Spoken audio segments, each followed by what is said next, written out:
Hi, everyone. Judge Andrew Napolitano here for Judging Freedom. Today is Thursday, May 3rd, 2023. Colonel Douglas Macgregor joins us now. Colonel, always a pleasure. Thank you for joining us. Before we start, I got to read what one of the commenters has just written. William Rutter, Rutter. I wish Macgregor was president. Well, fortunately, there are no good fairies around to grant that wish. I wish Macgregor were the Secretary of Defense, which might very well happen if Donald Trump serves another term or if RFK Jr. is in the White House. Another story for another time. You have opined that armies lose for two reasons, because they're defeated or because they're broken. What is the status of the Ukrainian military as we speak on April 3rd, 2023? Well, Mike Vlahos has written a brilliant article in Compact on that subject, and he argues, and I think he's right, that the Ukrainian army is indeed broken. When the Army of Northern Virginia under Lee surrendered, he was effectively surrendering all of the Confederate armies. Those armies were not broken. They were not in disarray. They had been severely reduced and driven to the point of despair, but they surrendered intact and did ultimately what they were asked to do by their commanders, became Americans. The Ukrainians are in a different position right now. I think the soldiers of the Ukrainian army have been used like cannon fodder to satisfy short-term NATO political interests that frankly were never in the interest of the people of Ukraine, just as I don't think Mr. Zelensky and his government have acted in the interests of the Ukrainian people. And so the army very definitely is broken. How much longer will this go on? Well, to some extent, that depends on Russia, because Moscow has to decide, does it move forward now and sweep what's there away? Or does Moscow find another way forward by talking directly to the Europeans about the importance of ending this strategy? Because quite frankly, Mr. Putin has never wanted to govern vast tracts of territory in Western Ukraine. He doesn't want to even govern Ukrainians. He was simply interested in putting an end to the mistreatment of Russians living inside Ukraine. And he now sits on the terrain that is overwhelmingly Russian and has been forever. So I think that's the real question now. It is broken. And my heart goes out to the Ukrainian people and the losses they've taken, because I think they were ruthlessly exploited by the West and their own government. So Mike points out, I don't want to go through all the statistics. The war has been going on for 500 days. They've lost 300,000 soldiers. 50,000 soldiers have lost one or more limbs. Their population has gone from 52 million in 1994 to 20 million today. The loss ratio is 5-1. For every one Russian killed or wounded, 5 Ukrainians are killed or wounded. It doesn't even seem to this non-military educated mind that a continued war is feasible. Is it, Colonel? I don't think it is. And I think this whole nonsense about delivering more weaponry in the hopes that it's going to make any difference has got to go away. And it needs to go away as soon as possible, because until we stop supplying the Ukrainians, the Russians will not stop. They want an end to this military aid. So that has to be suspended immediately. I think, he also makes some comparisons to the German armies at the end of World War I. He talks about the Italian army fighting at Caporetto in 1917. None of these armies broke. They did not break apart, but they were defeated. And you can rebound from a defeat. In other words, you can accept defeat on 1 week or 1 day or 1 month. Then you can come back. You don't come back from being broken. And that's Colonel, what is a broken army? How would you characterize an army that is broken? And why is it that you characterize or accept the characterization of the Ukrainian army as broken? Well, you have large numbers of Ukrainians in uniform right now who were pressed into service, who have seen their countrymen slaughtered in these pointless attacks against Russian defenses, and they are now refusing to attack. This is not new, but they are refusing to attack in larger and larger numbers. They are now fearful of being murdered by the Ukrainian secret police behind them, very similar to what Stalin ran during World War II with the NKVD. And then you have units surrendering. platoons, companies, and so forth, where their commanders call and say, look, we've had enough. I can't evacuate my men. I don't want my wounded to die. Can we surrender? And this is the key thing that we really need to remember. The Russians have always treated the Ukrainian soldiers who surrendered well. They have not been subjected to mistreatment. They have not been tortured or beaten. That's all nonsense. And that's been a very wise policy, because the Ukrainians know, look, if we can't fight anymore, we can surrender and they're not going to murder us. And I think that's very, very important. Here's Mrs. Zelensky complaining about President Biden's use of the phrase, we will supply what Ukraine needs for as long as it takes. You and I have opined that I would like to hear the president answer as long as it takes to do what? To drive Putin from office, not militarily feasible. To recapture Crimea, not real militarily feasible. To push the Russians eastward, not militarily feasible. I don't think the president's ever answered that. But here's what, I'm not going to have to read the translation. Here's what Mrs. Zelensky thinks of that. We keep hearing from our Western partners they will be with us as long as it takes. Long is not the word we should use. We should use the word faster. I mean, for domestic consumption or a thumb in Joe Biden's eye? Probably a little bit of both. I mean, we could deliver a lot of things tomorrow morning and it wouldn't make any difference. We've talked about this before. You cannot build armies on the fly. It takes time. It takes time to assimilate equipment. It takes time for your soldiers to master it. It takes time to build formations. That's why numbers are not terribly meaningful. And when you go to war, the real question is, how many trained and ready formations do you have that can fight? And then there's this, to go back to something else, there's this obsession in the West with terrain, with territory. The Russians have understood from the beginning that to win, they had to destroy the Ukrainian armed forces. They've largely done that. The Ukrainians have never understood that for them to win, they'd have to destroy the Russian armed forces. Remember, this is a place where there's no shortage of ground. There's lots of ground. Ground in and of itself doesn't amount to much. So now it's very clear the Ukrainians cannot recapture any ground, but more important, they can't destroy the Russian army. It cannot be done. Colonel, it's interesting your observations on ground and terrain, because our friend and bete noir, beast in the night, Jack Devine, just complained on this show a few minutes ago that the Russians can't seem to make progress. They can't seem to seize as much terrain as they want. And in fact, the Ukrainians have taken back from the Russians some of the terrain that the Russians have taken initially. Here's Jack. They have no artillery shells. We have no artillery shells to give them. Yeah, but the Russians have, let me finish, Jack. The Russians have destroyed nearly all the HIMARS we've given them. What more can we give them? What more do Mr. and Mrs. Zelensky want from us? They clearly don't have the weapons they need right now. They're en route, okay? They're promised, okay, we're going to get them. And then the Russians are not making any progress. So even with everything you said, this great Russian army can't make any ground. In other words, they can't do anything. The Ukrainians don't have any weapons. They don't have this. They don't have that. But the Russians can't win 2 more feet of ground. What does that say? So does he know what he's talking about? What weaponry is en route and where is it? Well, how important is terrain, Colonel? Well, no, he doesn't understand. He doesn't understand any of it. He's thinking in terms, once again, that don't make any sense.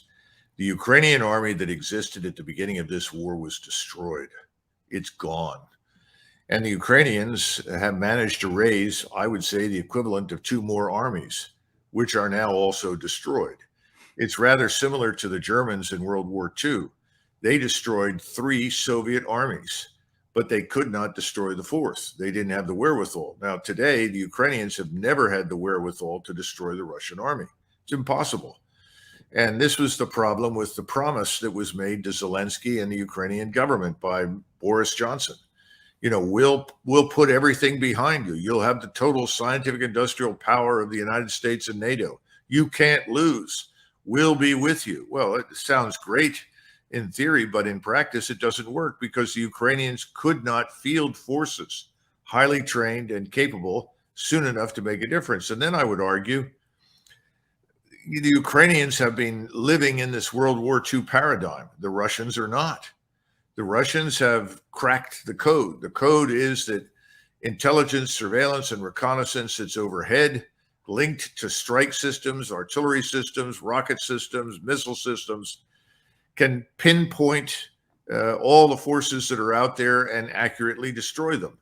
Add to this mines that can be deployed now from the air, could be deployed in any number of different ways, and you have an entirely different form of warfare that we have not faced. And yet we have continued to train the Ukrainians to behave as though this is another replay of World War II. It's not.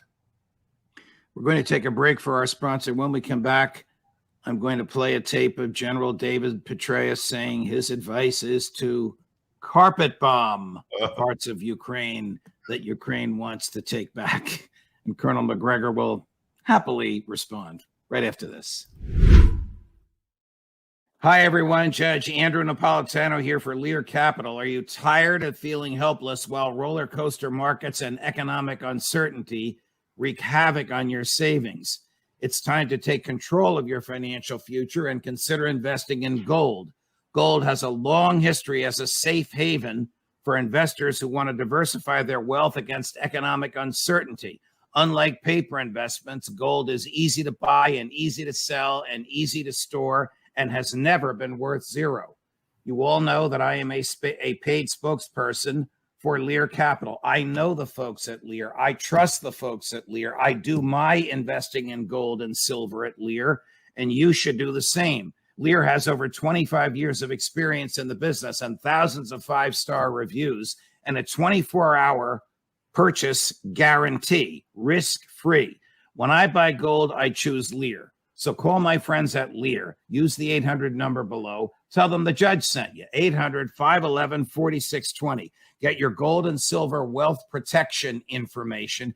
Get your investor information. Get your questions answered with no pressure and no obligation to purchase.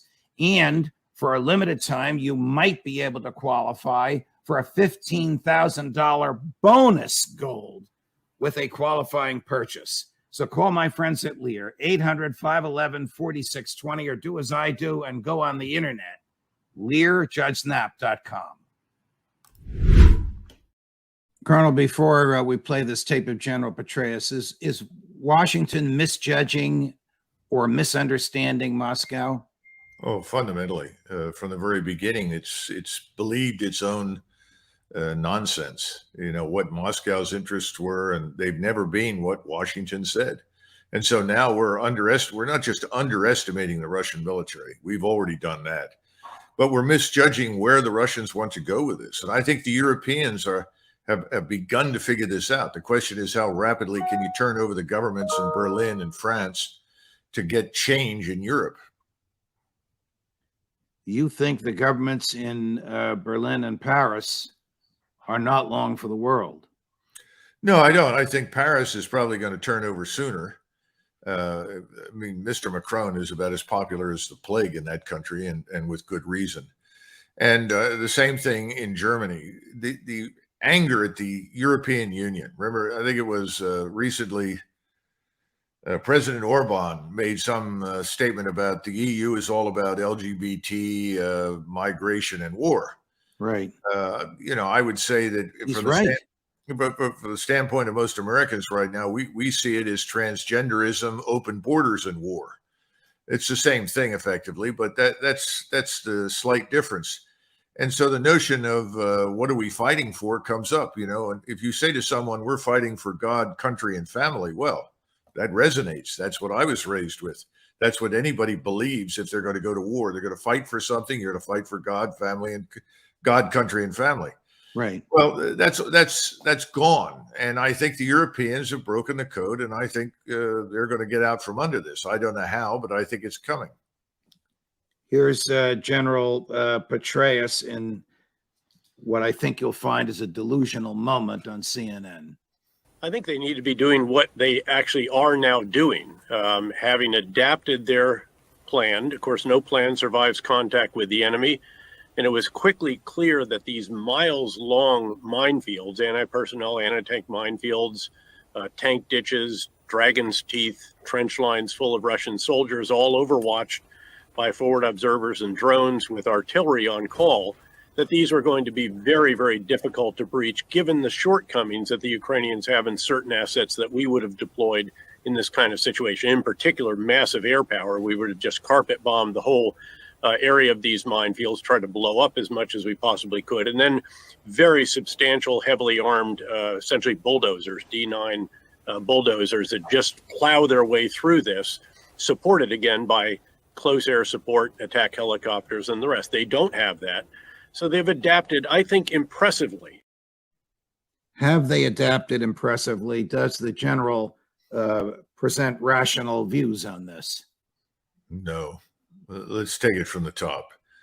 He does not understand the revolutionary impact of persistent surveillance from space and other terrestrial capabilities. That means that nothing happening anywhere on the ground in eastern Ukraine is going to escape the attention and detection of the Russians. If you go back to World War II, in the last year of the war, when we had air supremacy, the German army could not move anywhere during the daylight. And this had a huge impact on the conduct of the war. That's why the bulge came as a surprise to people, because the weather favored the Germans for a brief period. But today, weather doesn't matter. Today, day or night doesn't matter. Everything can be seen from above. And he doesn't seem to understand what that means to attacking forces. How do you assemble? How do you concentrate? How do you move? If from the moment you decide to do something, your opponent sees all of it, he can also target you. And he can target you relentlessly with great precision. So his bulldozers will never reach the front. The bulldozers will be picked out from above and destroyed with any number of different systems, unmanned or manned. That's number one. Number two, he doesn't understand integrated air defenses. You know, we can't fly with impunity as we did 50, 60, 70 years ago. The integrated air defenses have the advantages of circuitry that allow the Russians, just as we do it and the Chinese do it, to rapidly integrate through enormous algorithms target forms. So, you know, today we can track a basketball over New Orleans, basically from New York City. Now start and think about that. That's a revolutionary change to warfare. Now, can we disrupt that? Well, we can try, and the Russians certainly would if we fought them. But right now, the Ukrainians can't disrupt that. They can't change it. So Ukrainians bouncing basketballs are not going to win this war. Let's put it bluntly. And this replay of World War II over and over and over again misses something else. Mines have always been with us. World War I stopped all movement largely because of mines and quick-firing artillery. Mines were a nightmare in World War II. Field Marshal Slim, who fought the Japanese in Burma, talked about the worst thing you can encounter is not the enemy, it's a mine. Mines stop everything. He doesn't seem to get it. Now, you combine the minefields with what I just discussed as persistent intelligence, surveillance, reconnaissance, and precision targeting, and you're dead. It's that simple. Colonel, for the past 2 weeks, President Biden, Secretary of State Blinken, National Security Advisor Sullivan, CIA Director Burns, his counterpart, name escaping me, at MI6, as well as politicians in Paris and Berlin, have been saying, uttering the same mantra: Putin has already lost. Putin has already lost. Are they delusional enough to think that the narrative, which they do control, can influence the battlefield? No, I think they've learned that the narrative can't, but the narrative can create the illusion that things are not as bad as they are, that somehow or another, miraculously, a turn of events could occur. But no, they know the narrative can't change the reality on the ground. But I think there's something else going on too, and I've begun to see this in the New York Times and the Telegraph and other major newspapers. there's this discussion of, well, the Ukrainians haven't done very well. We've given them enormous support, and they just don't seem to be able to do it. It sounds to me as though someone in the back end of the West Wing of the White House has said, we have to get out of this. Right. The only way we can get out of this is to say, well, we did all we could. The Ukrainians just couldn't make it work. And listen, we can't do this forever. We've done everything we can. It's not our fault. It's the Ukrainians' fault. That's where I think we're headed right now. Well, you and I have talked for more than a year now that the Biden administration doesn't have an off-ramp. Maybe they're starting to build one, as odious as it is to them, to recognize reality. Well, it looks a lot like the end of Vietnam. I mean, I lived through that. I don't know if you were old enough to do that, Judge, but I did. You're so kind, Colonel. And I remember there were lots of people on the streets that sort of, we did all we could. The South Vietnamese, we gave them everything. Look at all the money we invested and blood and so forth. So, so be it. And I think something similar is being planned for Ukraine. But here's the problem.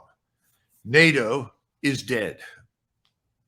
It's on life support. I mean, it's a comatose patient very nearly at this stage. And the only thing the White House can do is give the heart patient a haircut and a shave. And that's not what's needed. Boy, in the Gorbachev, George H.W. Bush years, NATO thought it was omnipotent, didn't it? Oh, well, sure, and invincible. But what have we learned from this entire exercise? NATO isn't NATO at all. It's a few nations out of 32? So what's everybody joining NATO for? Well, they join for many reasons, one of which is they want to be defended and they don't want to invest much money themselves. Well, we know that. Right. Secondly, it's another channel of communications back to Washington. It allows military to military communications and so forth. And people want good deals on investments in armaments. And so you use your connections through NATO to get those. But NATO itself is crumbling because we can't get it done. We have banked heavily on Ukraine. We've invested everything in Ukraine, and we have constantly insisted that victory was not only inevitable, but absolutely essential because Russia and Putin are evil incarnate. How can you possibly make peace with Putin and Russia? Well, all of that is going away. It's falling apart because it was never true. And the Europeans have figured it out. We have a long way to go. But if you look at the polling data that's come in from Germany, for instance, the Germans have turned decisively against this war. Do the Germans realize that they might have a cold winter coming? And do they recognize the true actors who destroyed the Nord Stream pipeline? Or have they bought the Scholz-Biden argument that it was two guys in a sailboat? I think the two guys in a sailboat argument has failed.